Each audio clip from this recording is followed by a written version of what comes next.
Le vaudou, que l'on peut également nommer vaudou, vaudon, vaudin ou encore voodoo, est une religion originaire de l'ancien royaume du Dahomey en Afrique de l'Ouest.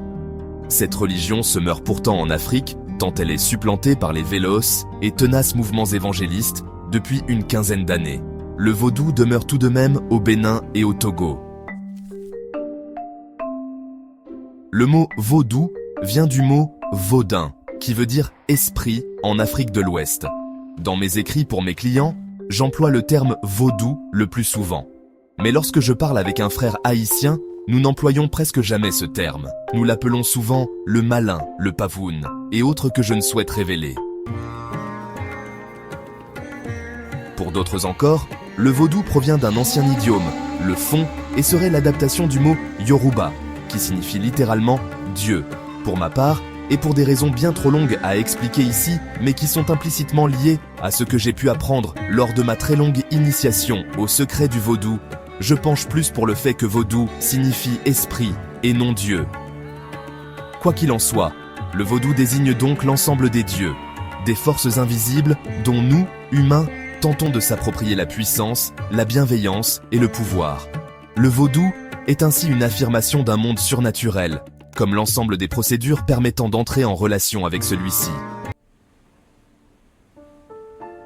À partir du XVIIe siècle, la traite des esclaves d'Afrique et ses migrations forcées d'êtres humains ont disséminé le culte vaudoun dans les Caraïbes et en Amérique du Sud.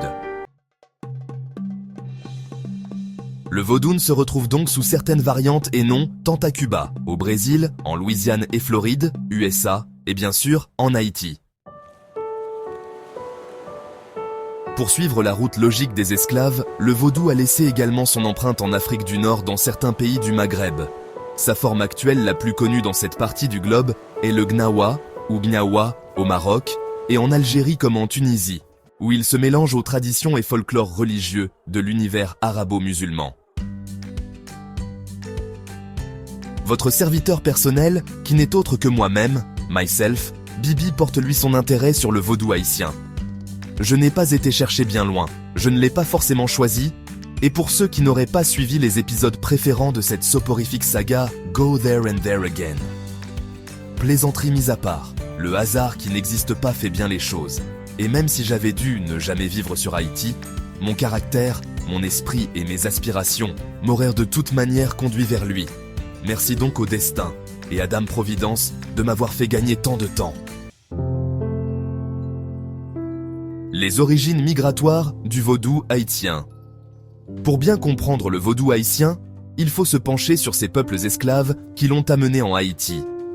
En effet, la traite des esclaves et les déportations qui y sont liées ont amené en Haïti un très grand nombre de peuples différents. Certains sociologues qui se sont penchés sur le sujet, navré, j'ai zappé les noms des sociologues et le seul prof dont je me rappelle le patronyme est le professeur Choron, dénombre plus de 100 groupes ethniques. Sénégal, Sierra Leone, Côte d'Or, Côte d'Ivoire, Guinée, Niger, Soudan, Angola, Dahomey. Les tribus Soubou, Iba, Lélé, Malinké, Bambara, Nago, Congo, Kaplaou, Fon, Kimba, Miné, Mali, Wolof, Poulain, Mandingue, Groland, cherchez l'erreur, etc. Un sombre royaume, le Dahomey. Sombre, car l'économie de ce funeste royaume reposait pour une très grande partie sur le commerce des esclaves. Et oui, on n'est jamais trahi que par les siens, damned. Pour moi, le vaudou haïtien représente donc un immense brassage. Il est, bien avant l'heure, ce que sera le monde de demain.